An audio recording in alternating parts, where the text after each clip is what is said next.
Bismillahirrahmanirrahim, wassalatu wassalamu ala ashrafil mursalin. Maintenant, on passe au diagramme du moment fléchissant et de l'effort tranchant. Donc, comme nous avons vu, ça c'est les charges qui s'appliquent sur la longue ligne de redressement. Donc, nous avons des efforts centrés. Et puis, en utilisant les équations d'équilibre, on calcule le RB et le NC. Avec la valeur de RB et de la valeur de N1, on calcule des charges linéiques pour traduire le comportement réel de la longue ligne de redressement. Donc, la longue ligne de redressement sera assujettie à une charge linéique qui n'est autre que l'effort qui s'applique sur A, donc c'est la descente de charge, divisé par la largeur de A, ça nous donne une charge par mètre linéaire. Et c'est la même chose, donc la réaction en bas de la semelle va générer une charge linéaire qui n'est autre que la réaction divisée par la largeur B de la semelle.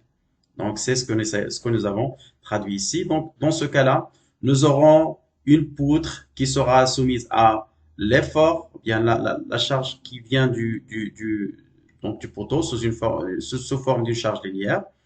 Et nous allons avoir une réaction sous la semelle. Donc sur toute la largeur de la semelle, nous aurons une réaction PUP qui n'est autre que le RP sur P. Et nous aurons également l'effort NC qui va s'appliquer sur la semelle. Donc le diagramme de l'effort tranchant, donc c'est facile, c'est un calcul RDM. On peut faire des copies, une copie ici, une copie ici, une copie ici, et on peut obtenir facilement ces diagrammes donc de l'effort tranchant. En intégrant ça, on obtient le diagramme du moment de flexion.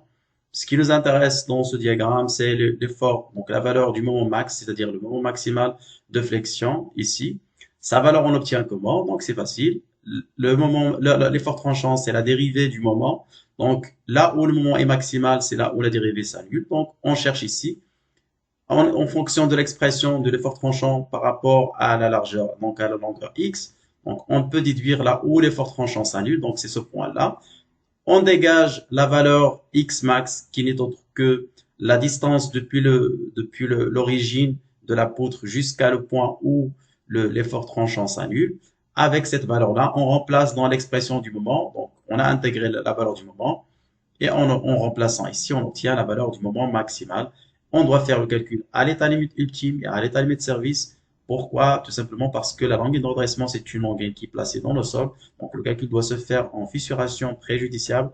Donc, dans ce cas-là, il faut faire le calcul à l'état limite ultime et à l'état limite service. Donc, on doit faire ce calcul-là deux fois. Une fois à l'état limite ultime et une autre fois à l'état limite service pour dégager l'effort tranchant maximal et la valeur du moment de flexion maximale. Donc ça, c'est le schéma statique et c'est le diagramme de l'effort tranchant et du moment de flexion sur la longue ligne de redressement.